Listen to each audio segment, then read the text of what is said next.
Welcome back. The objective of this video is to find exact trig values for angles that are not easily found or used on the unit circle, but we can still use our trig functions and our values to find them. So in our last lesson, we explored angles on a unit circle and related trig functions of sine, cosine, and tangent.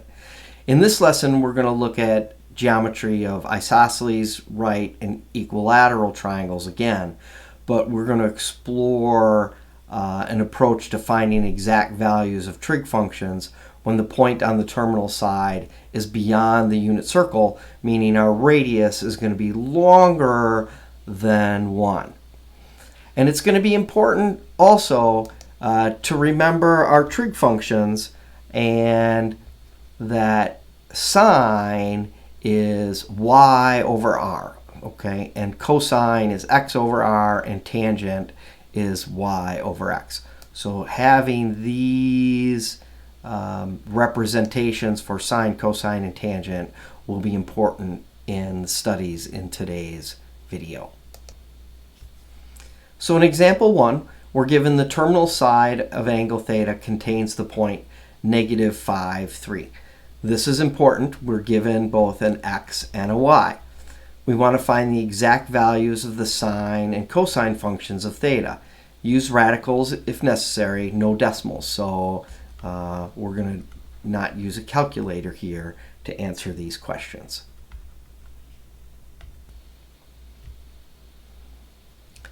So if we wanted, we could drop an altitude down to our x-axis. Our reference angle here is theta, and create a 90-degree angle. And then we can do the Pythagorean theorem where we have an x and a y and an r.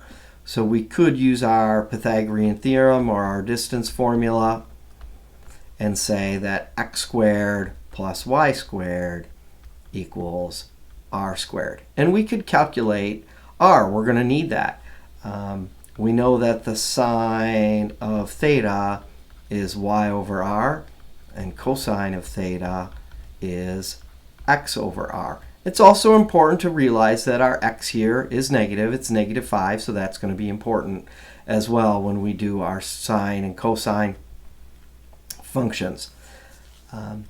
So we can go ahead and calculate r using our Pythagorean theorem.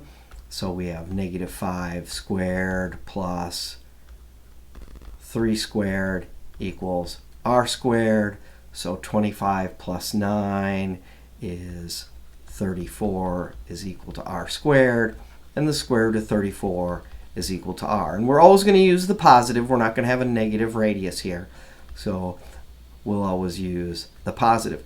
Now I do this all the time. I say, well, x equals -5, y equals +3, and r equals the square root of 34. And now I can do all my trig functions based on my x, my y, and my r. So sine of theta is equal to y over r. So that is 3 over the square root of 34. And my cosine of theta is equal to x over r, or -5 over the square root of 34. And now I found the sine and the cosine based on that particular theta, that angle. In example 2, they say let theta be an acute angle such that the sine of theta equals 5 over 6. Well, we know that sine is y over r. So now we have our y value. We have our y value is equal to 5, and our r value is equal to 6. Theta lies in quadrant 1, so that's good to know. That means we know our x value is going to be positive. Evaluate the cosine and tangent. Well, we need to do our Pythagorean theorem here to find x. So x squared plus 5 squared equals 6 squared. So x squared equals 36 minus 25, which is 11.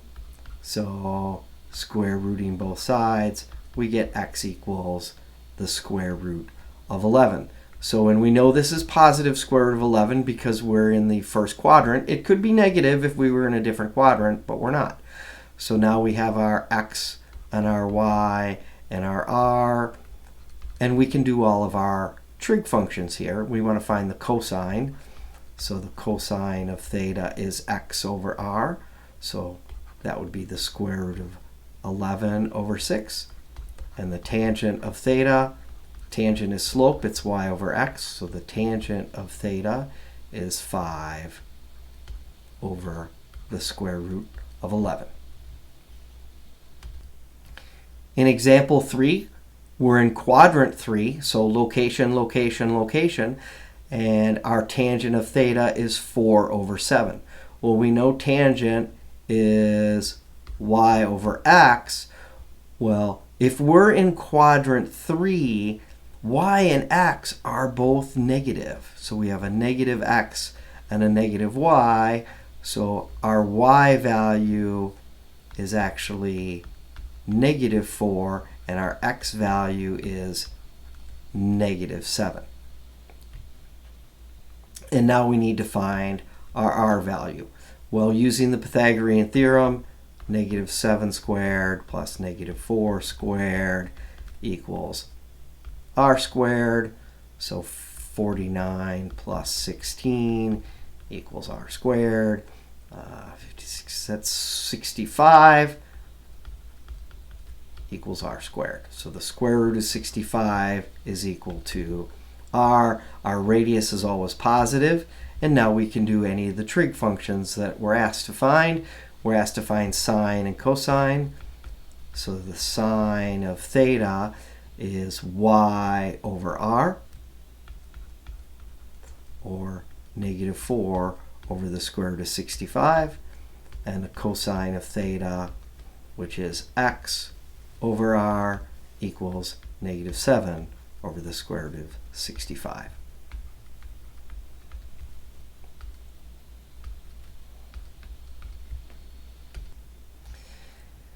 In this portion of the notes, we're just making connections between geometry and trigonometry in 30, 60, 90s and 45, 45, 90s. Well, these values, right, if you remember, were all on the unit circle. In fact, this is what we use to create our ordered pairs on the unit circle and find our sine and our cosine. So a 30, 60, 90, a 45, 45, 90, those special right triangles are all found on the unit circle.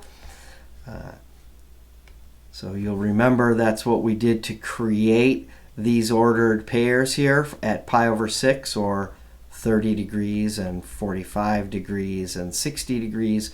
We imposed those right triangles, and our ordered pairs were the cosine and sine. The cosine and sine, our x's and our y's, right? Cosine is x, sine is y, alphabetical order in our ordered pairs. So for these, we will just use the unit circle. Okay, find the sine, cosine, and tangent of these special angles. Well, sine is y, or y over r. The sine of 30, or the sine of pi over 6, we would use the y coordinate, and that is 1/2. The sine of pi over 4 is the square root of 2 over 2. The sine of pi over 3 is the square root of 3 over 2. How am I doing those so quickly? Well, I'm using my unit circle. And the cosine of 30, now it's the x-coordinate of that ordered pair, which is the square root of 3 over 2. And the cosine of pi over 4, square root of 2 over 2. So 45's, the x's and y's are the same. And the cosine of pi over 3 is 1/2. And then for the tangent of pi over 6, we're going to do y over x. I'm just going to grab my numerator, the square root of 3 over 30 degrees, I beg your pardon, 1 over the square root of 3. Or we could rationalize that, and that's the equivalent of the square root of 3 over 3. The tangent of 45, y over x, that's going to be the square root of 2 over the square root of 2, which is 1. And the tangent of 60 degrees is y over x. So that'd be the square root of 3 is my y value, and 1 is my x value, so that's the square root of 3. So what did we notice about the sine of theta and the cosine of its complement? Well, the sine of theta and the cosine of 60 are both the same value. They are both 1/2. And if you go back to your reference triangles, that would make sense.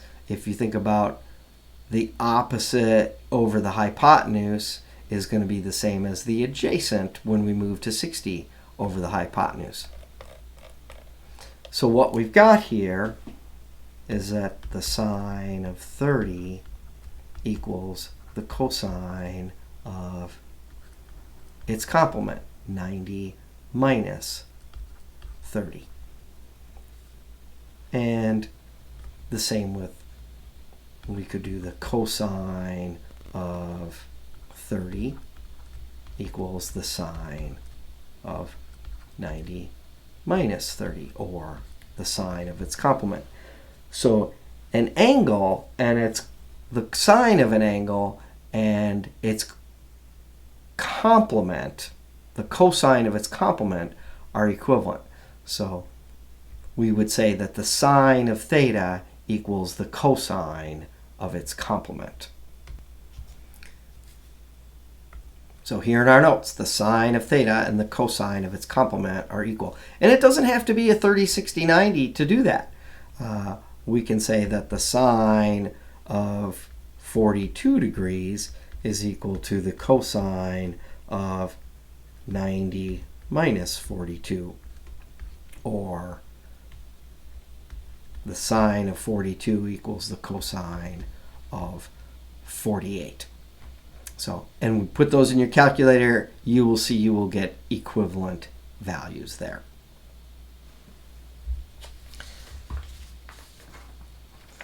So that wraps up this video on finding the trig functions of angles that are not on the unit circle or can't be found on the unit circle or have radiuses that are longer than 1. And you'll get some more practice with this when I see you in class.